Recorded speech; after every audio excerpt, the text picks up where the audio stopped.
आज का पहला पाठ राजाओं का दूसरा ग्रंथ अध्याय 5 पद संख्या 1 से 15।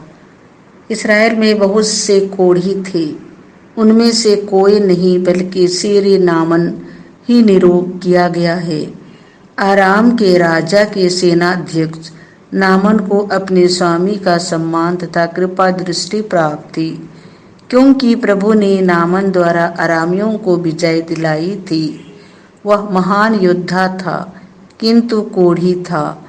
अरामी छापा मार किसी समय इसराइल के देश से एक कन्या को उठाकर ले आए थे, और वह नामन की पत्नी की दासी बन गई थी।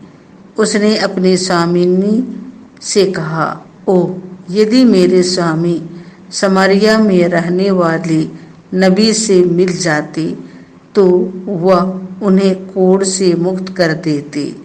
नामन ने अपने स्वामी को बताया कि इसराइली कन्या ने क्या क्या कहा है।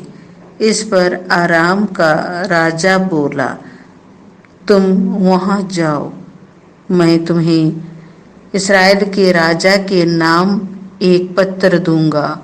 नामन चल पड़ा और वह चांदी के 10 तोड़े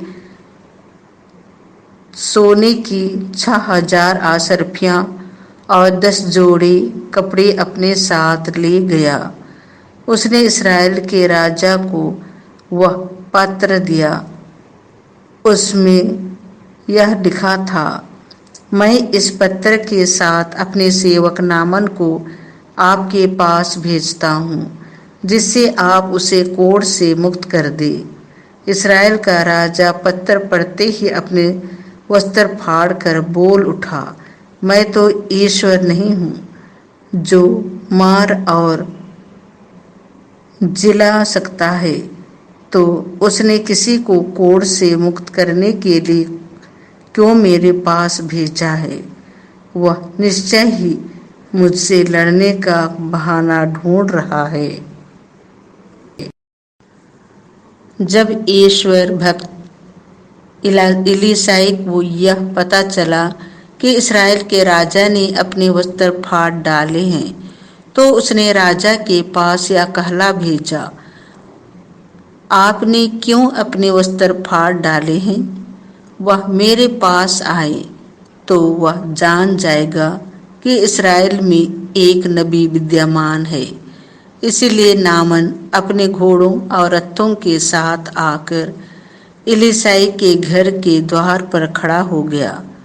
इलीसाई ने उसे यह संदेश कहला भेजा, आप जाकर यरदन नदी में 7 बार स्नान कीजिए, आपका शरीर स्वच्छ हो जाएगा और आप शुद्ध हो जाएंगे। नामन क्रोध हो उठा और यह कहते हुए चला गया। मैं समझ रहा था कि वह स्वयं बाहर आकर मुझसे मिलेंगे, अपने प्रभु ईश्वर का नाम लेकर प्रार्थना करेंगे और कोढ़ के स्थान पर हाथ फेर कर उसे दूर कर देंगे। क्या दमिश्क की अबाना और पर नामक नदियों का जल इसराइल के सब जलाशयों से बढ़कर नहीं है? क्या मैं उनमें स्नान कर शुद्ध हो सकता था? इस पर वह मुड़कर क्रोध के आवेश में चला गया।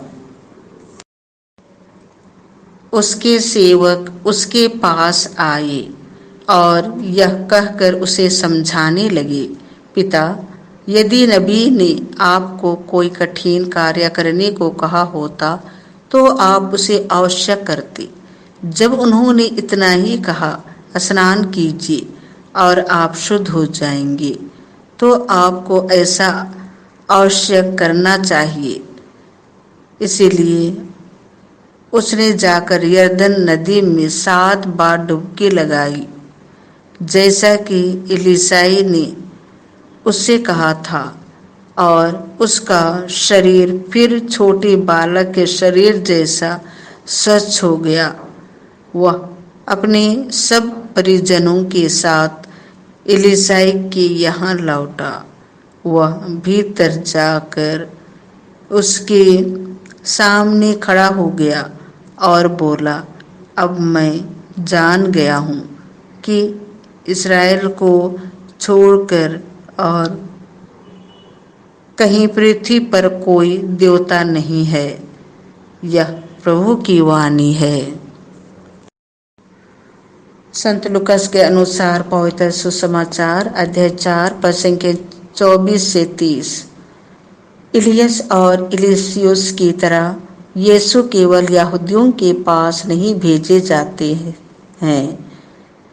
यीशु ने नाजरेत आकर सभागृह में लोगों से कहा, मैं तुमसे कह देता हूँ, अपने मातृभूमि में नबी का स्वागत नहीं होता। मैं तुम्हें विश्वास दिलाता हूँ कि जब इलियस के दिनों में 3.5 वर्षों तक पानी नहीं बरसा और सारे देश में घोर अकाल पड़ा था, तो उस समय इस्राएल में बहुत सी विधवाएं थीं। फिर भी इलियस उनमें से किसी के पास नहीं भेजा गया। वह सीदोन के सरपेता की एक विधवा के पास ही भेजा गया था। और नबी एलीसियुस के दिनों में इस्राएल में बहुत से कोढ़ी थे, फिर भी उनमें से कोई नहीं बल्कि सीरी नामन ही निरोग किया गया था। यह सुनकर सभागृह के सब लोग बहुत क्रोध हो गए। वे उठ खड़े हुए और उन्होंने यीशु को नगर से बाहर निकाल दिया, जिस पहाड़ी पर उनका नगर बसा था। वे यीशु को उसकी चोटी तक ले गए ताकि उन्हें नीचे गिरा दे, परंतु वह उनके बीच से निकलकर चले गए। यह प्रभु का सुसमाचार है।